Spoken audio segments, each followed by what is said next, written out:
All right, guys, we're going to go through how to use Google Hangouts, and you actually might have seen quite a few videos from different teachers explaining how to use Google Hangouts, because I think a lot of people will be using it.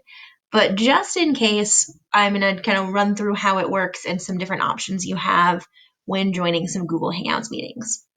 So the first thing that for social studies, you'll know that the day before we have a Google Hangout, I'll always post it in the e-lessons slideshow. So if you click just on this direct link, it will take you to the Google Hangout. Right now the Hangout's going to be super lonely because I'm the only person who's going to be joining. Oh, look, there's two of me. Fun. So before you join, it's going to give you like a preview so you can see you. And then if you decide that you don't want everyone in the chat to see you, there's this little like camera. If you click it, your camera is off and people won't be able to see you. So if that's an option you would like to use, like turn the camera off. I, however, want to see as many faces as possible, so I'm going to leave my camera on, and then you guys will all be able to see me. One thing we do want to do before we join the Google chat, the Google Hangout, is there's a little microphone button right here. You're going to turn it off, which means that the people in the chat won't be able to hear you or anything in the background. The reason we're going to turn it off is that if you have like a younger sibling or someone is watching the TV or playing music, or even if like someone is just outside and they're like mowing the lawn or someone's vacuuming in your house, that's going to pick up on the microphone and make it really hard for everybody else to hear. But if you have a question or something to say during the chat, you just click your microphone button on and then talk so then people can hear you. So I'm going to turn the microphone off for now. And then over here, if it just says join now, I'm going to click join now so I can join the chat. So like I said, it's a lonely chat right now because I'm the only person who's in this chat. Over here in the corner, like there's a little picture of me. It's showing that my microphone is off. And then there's two things.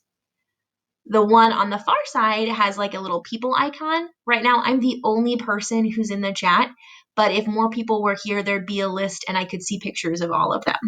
So that's awesome. We could also click add people. So if you know of like a friend and you're like, oh man, why are they not in this chat right now? You could click add people, and then you would just need to know like their email address to invite them. So the other thing over here is this chat feature. I'm going to close this little window real quick. So over here, if you didn't want to like use your microphone because maybe something is going on in the background, like maybe you've got a younger sibling who's crying or your mom's vacuuming, you could just click here and send like a chat message like, hello, everyone. It's so nice to see you. And then every single person is going to get this message. So we want to make sure that, first of all, we're posting appropriate things in the chat. And then second of all, like, remember that this is being recorded, so people later will be able to go back and look at it. So we want to make sure that we're staying on topic and that we're using like appropriate language and all sorts of appropriate things. So the chat is a really nice handy feature. The other things that you can kind of do in the Hangout is if I want to turn my microphone on, that would be like a handy thing if I'm like talking to people.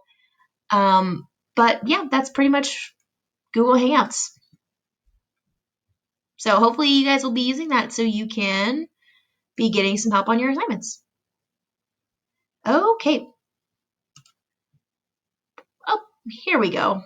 This is nice. So here's an easy way to turn my microphone on off. Just kidding.